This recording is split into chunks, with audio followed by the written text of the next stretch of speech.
I became interested in clothing and textiles was just intuitive.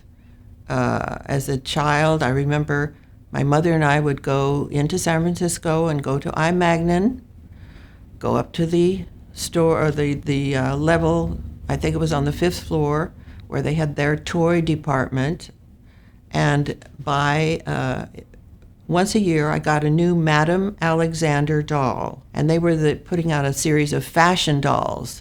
These were not baby dolls. These were fashion dolls simulating some of the leading mannequins, the models in the industry at the time. And so they had clothing that simulated the current fashions, evening wear, sportswear. And this was like, well, it was Christmas, and it literally was Christmas.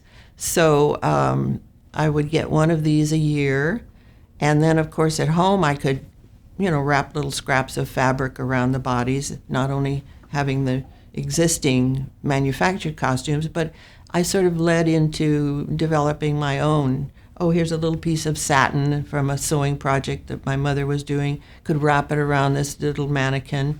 And not knowing what I was doing, that was called draping, didn't know it had a title, but that's what I was doing, and just hours of entertaining myself doing that. They also put out a series of Madame Alexander dolls based on historical clothing, the Little Women series based on that story, and the film Meg. I had a little Meg doll, and so I was looking at history, I was looking at fashion, and not knowing that there was a huge industry waiting to give me a job later.